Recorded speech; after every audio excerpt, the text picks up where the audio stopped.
आसा रायजोफोर गोजोन फुंबिलिनि गाहाम हामलायथिखौ नोंथांमोननिसिम जासिहरग्रोबाय। मैया आं दिनैखि मिडियायाव क्लियारिफाइ होदोंमोन। नंगौ प्रकाश आरो गितामोना फैसाखौ होफिनबाय। नै फैसाया रायजोफोर, फैसाया नै। नाथाय आं मिडियाया फैसाखौ दा खेब आदा होननायखाय आं फैसाखौ खेबहोआखै। ओमफ्राय नैबे 500 थाखा न'नि बेबो 500 थाखानि गाइड, गासिबो 500 थाखानि गाइड जोब, गासिबो 500 थाखानि गाइड। बे गाइडफ्रा 500 थाखा जोब आरोखि गासिबो। दा आङो आसल थाखाखौ मोनबाय, खिन्थु आङो सुद बिदोंमोन, सुदखौ मोनाखै। आं नांला सुदखौबो। दा बे आरोखि फैसाखौ होफैबाय। नाथाय बिरबल गितानि ब्रा ब्रा क्लियारिफाइ होनो थिननायाव आं क्लियारिफाइ होदों। बिथांमोनहा दाखालि 2 तारिखनि भिडिअखौ लानानै बिथांमोननि न'खराव गोबां दावराव दावसि सोमजिदों बिसि फिसाय रायजो जानायाव। दा बेनि थाखायनो बिथांमोनहा गाबै गाबै आंखौ खावलायनायलाय भिडिअखौ दानदो होननायखाय आं दानस्रांना होबाय।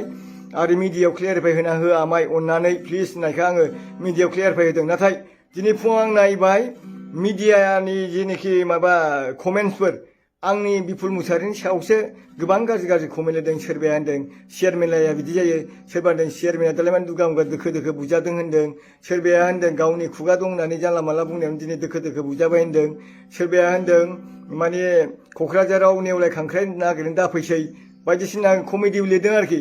दा बाथ्राया बे नङा, आं दोखो दोखो बुजायाखै आरो आंखौ बिटिआरआव दोखो दोखो बुनो हाग्रा मानसिबो गैया आरो आं बुजानाय खामानिबो मावा, नङा होमबा?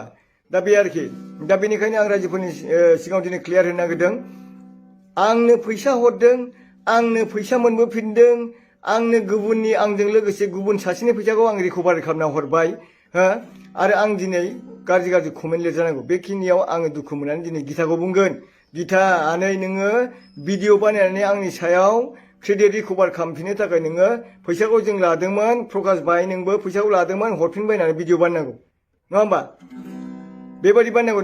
नाथाय नोंथांमोना आंखौसो खावलायफैनानै दिनै आंनि क्रेडिट रेपुटेसनखौसो नोंथांमोना ब्लेकमेल खालामफैनाय बायदि आं मोनदों आरोखि। मानो होनना बुङोब्ला बे भिडिअखौ क्लियारिफाइ आं होनाङामोन, नोंथांमोनासो होनांगौमोन फैसाखौ लानानै जों हरफिनबाय होननानै। नाथाय ओरैबायदि फासायफैबाय बिसोरो, आं अननायावनो जाम्बा जादों। आं अननायाव दिनै आं रायजोफोरजों गाज्रि कमेन्ट होजानांगौ बायद' जादों आरोखि।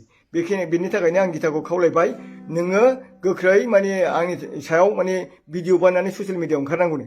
बिथाङा होनदों आं ससियेल मिडियायाव थैनोबो ओंखारनो हाया। बेबा मा खारन दं, बेबा मा खोथा दं, बेबा बेनावबा मा कमेन्टफोरखौ आं बुजिया। दिनै गिता आरो बिरबलखौ आं गाज्रिनो थाङाखै, मोजां मोननो थाङा।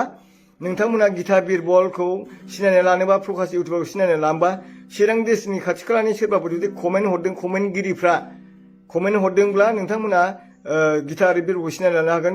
बिरबला जाहैबाय गुरुबासानि, गिताया जाहैबाय बङाइगाव थायो सामथाइबारिनि। बङाइगाव, सापागुरि, बेंटल गेटआव बिथांमोनखौ सोंबानो मिथिगोन मा टाइपनि मानसि, बेसे मोजां, बेसे गिदिर थिखादार, बेखौ मिथिनो हागोन। बिथांमोनाव सोंना लादो। बिथांमोनाव सोंनो हायाबा साखाथि फाखाथि बङाइगावफोरनि मानसिफोरनाव खबर लाबानो जाबाय। बिथांमोननि माने केरेक्टारफ्रा मा मावो मा मावा नोंथांमोना सोंना लाबानो जाबाय। दिनै बिपुल मुसाहारिया बेखौ बुंनो थाङा। खिन्थु मोनसे खोथाया जाहैबाय, आङो दुखु मोननाया आं होनाङामोन भिडिअ रिप्लाइखौ। आं होनायाव दा आङो कमेन्ट होजादों। बेनि थाखायनो गिताखौ आं खावलायदों, माने आंनि सायाव नोङो काउन्टार भिडिअ हो आरो क्लियारिफाइ हो। फैसाखौ लांमारदोंमोन प्रकाश इउटुबारा, जों हैबाय होननानै।